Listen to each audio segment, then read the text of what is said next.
Welcome to the final edition of Ask the Retoucher. Believe it or not, this is our third attempt live trying to do the show due to horrible technical difficulties. And I can imagine you say, wow, no wonder it's the last show. This is a real train wreck. But I guarantee you, it will be interesting if you can see it in its correct entirety. So let's just get started. First of all, why is this the last show? Simply put, we have so many things to do, and we have very little participation in the program, in the live program. And we started a new thing called Photo Restoration Basics Quick Course, and join the email list, mailing list at photografix.pro to get the latest information. And we'll be doing that, so we'll stay in touch with you that way. But we also have very little participation, and that is all the students that I have seem to be doing quite well on their own, yet and they just don't participate for whatever reason. And those that know about it, generally it's either out of their schedule or whatever, and they don't share the information about the show.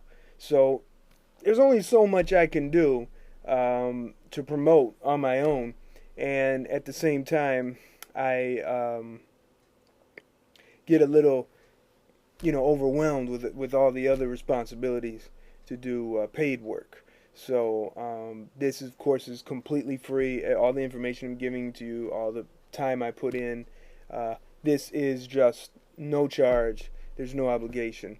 As you know, you have to tolerate some advertisements here and there. That should be no problem. Let me show you on screen real quick what we have. So if we go to the main website up here, photografix.pro, all right, and you take this right here, live online class. You click that, and you'll see Photo Grafix on YouTube, a banner right here. So you click on that, and there you go. There is, we'll put the latest quick course on there, and there's of course a whole bunch of playlists, and one of them is the Photo Restoration Basics quick course. So make sure that you check that out. And definitely join the email newsletter. Now, let's see if I can minimize that. All right. Now, let us go to some pictures. I really wanted to work on some pictures, and we get to that right away, especially of those of you who may be having to tolerate all this crashing that's been going on. So, anyways, what do we do to work on pictures that will be used in magazines? Well, first of all, you got to work in what's called Cmyk Mode. That stands for cyan, magenta, yellow, and black. These are inks that are used on press. So you want to make sure that you convert that. And the way that's done, and the way I do it, is I convert to a color profile. I go to Edit, and I go to Edit, Convert to Profile, and I pick up here US Web Swap. Now that depends on the printer. You got to find out what do they want. Some on-demand presses like Lulu and ShareSpace, I forgot what it is on Amazon. They have an on-demand press. They'll take RGB, or they prefer it, or something like that. So anyways, we go to this swap coded, boom, it converts it. All right. And just, clean up some little things here and there. Little odds and ends like that. All right. And then we grab an adjustment layer. And you'll see that form right down here when I hit the curves adjustment layer. After that, grab the info tool. It's an eyedropper. Go to 5x5 average. Shift click on the skin here. Shift click on the skin there. And we get some numbers. These numbers are important. So, cyan, magenta, yellow, black. Now for skin tones, generally there should be no black. Even with the darkest skin. Even with the darkest skin people, maybe about 5% black at the most. But when you have light skinned people, there should be no black in the skin tone. There might be black in the shadow if they have hair in their pupil. But there should be none on the skin tone. Alright? And the cyan generally should be about, for light skinned people, 3 to 5, but it's really shot in this one. So let's leave it alone. Click on this little pointer right here, and that will, once we click on here, it'll give us an anchor point, and you'll see I'm starting to pull the curve down. And you'll see the curve going down, and my number's going down. So I'm going to leave it at 25%. I went from 35 to 25. And I go to yellow. A yellow generally should be a little higher than magenta.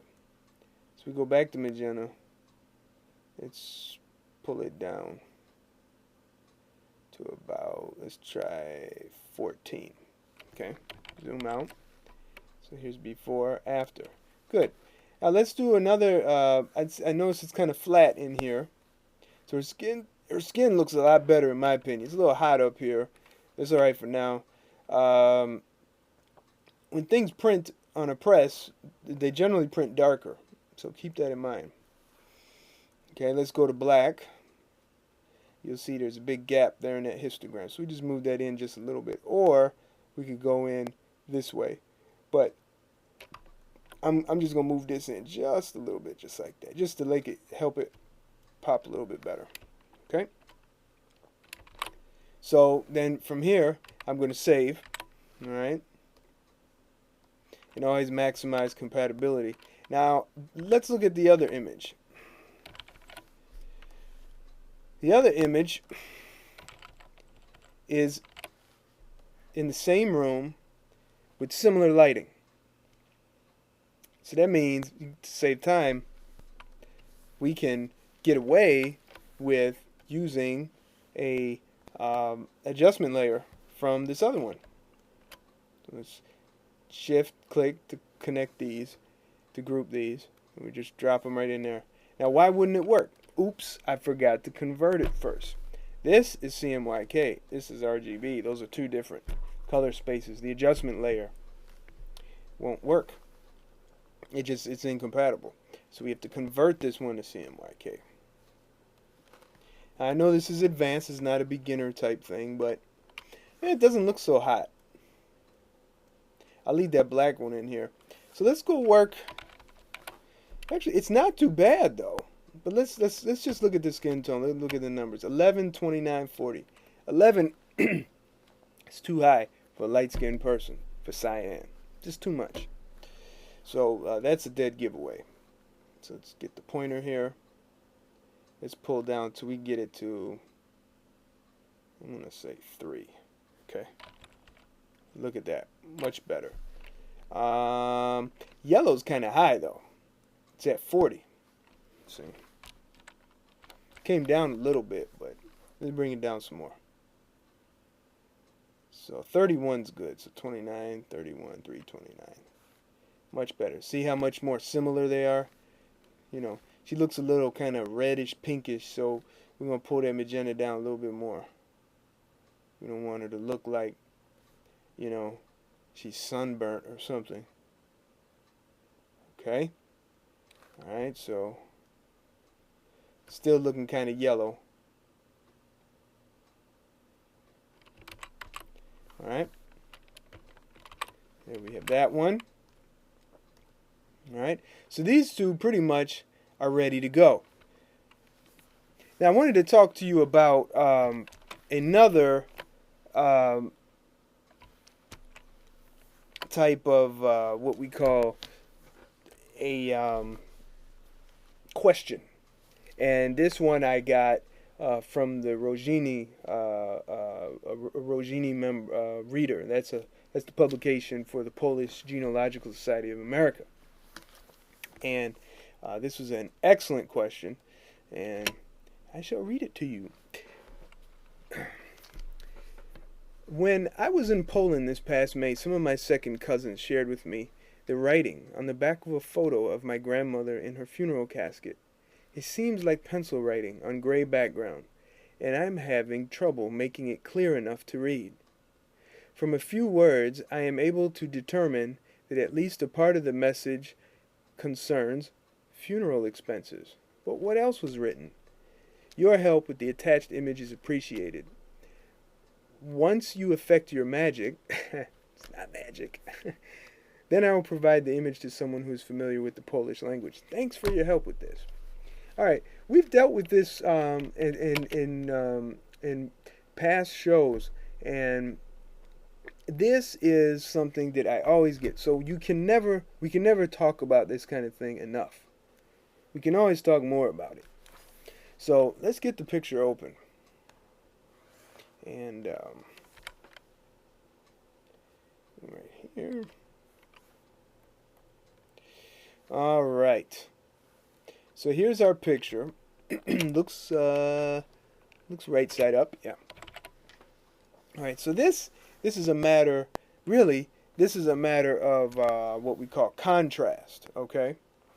This is something that we can solve quite quickly, and we can do it in levels, we can do it in curves, whatever. A lot of people are beginners, so I like to work in levels. So let's go right there. All right, so let's go to the levels adjustment layer. We're going to make a red. We're going to bring the white and the black sliders to the edge of the mountain, also known as a histogram, and the blue. Okay, now we can work in what's called the composite channel, RGB, and we can even bust up that contrast there, that weak contrast. See? So now you have much more detail. And I would even, to help deal with the distractions of the color problems, is I would go to hue and saturation or black and white, and I would pull out all that nasty color there, those color casts. Then I go back, and then what I suggest you do, is if you could give them like a dark one, and give them a little lighter one, so they can read up there. Because when you do that one, you got all this middle stuff that gets blown out. So you might have to give them a couple versions. So that's what I suggest you do. This, by the way, is from Daniel in Virginia, in the United States.